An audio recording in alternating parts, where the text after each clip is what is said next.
Hey guys, this is Matt coming at you from Razzle's Rod Shop.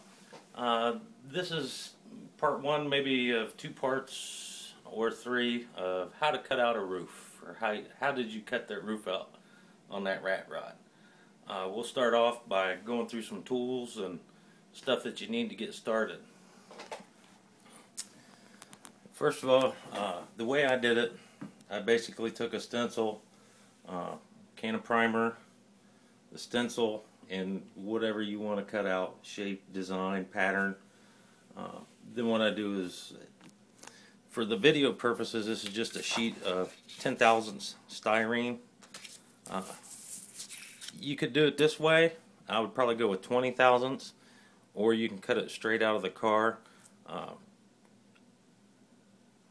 Thinking back, it might have looked a little more realistic, cutting it out of a sheet of styrene and then just cutting a hole in the roof and then molding the piece of styrene in.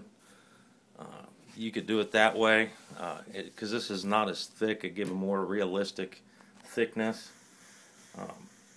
But regardless, the stencil, a can of primer, then we just take our stencil and put it on our car, our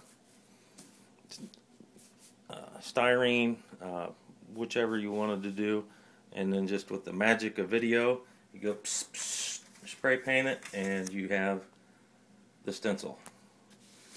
Now what I did, it was all the dark parts that I cut out on this. To me, it wasn't really that hard,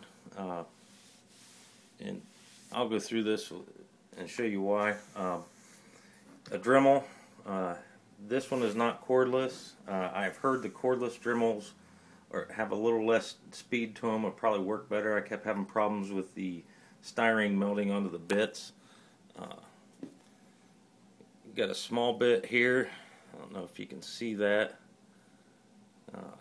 Just the round bit there. Then I have this triangular shaped bit that I used, and you can get, I have seen these in a smaller version which would have probably worked better, but this is what I had. A pin vise with some different drill bit sizes, got an X-Acto knife, variation of files. I used a flat, a round, and this one is a triangular shape. Kind of hard to see, but it's got a triangular shape to it. It gets in some of the little nooks and crannies. A coarse piece of sandpaper, a medium grit, maybe a fine, a couple sanding sticks. But that basically, with the exception of a wild idea and what to do with it, those are the tools that you need to get started. Not all that difficult. Just as a quick how to get started here, and I'll get another video together, or it'll run into this one. So that's what we need to get started, and just an update on what else is going on. The Dave Parker tribute, I've got decals on, and being the age of this model, I'm really surprised the decals turned out pretty good. Now it's just time to get the clear on and get that finished up. The only thing I didn't like is, you probably can't see in the video, the red walls on the tires didn't sit real flush. They're kind of wrinkly, but you gotta get up close to see them. So, but that's all I've got for now. I'll get another video up for the second part on how'd you cut that roof out. Peace. Everybody have a good one. Rate, comment, subscribe, build on.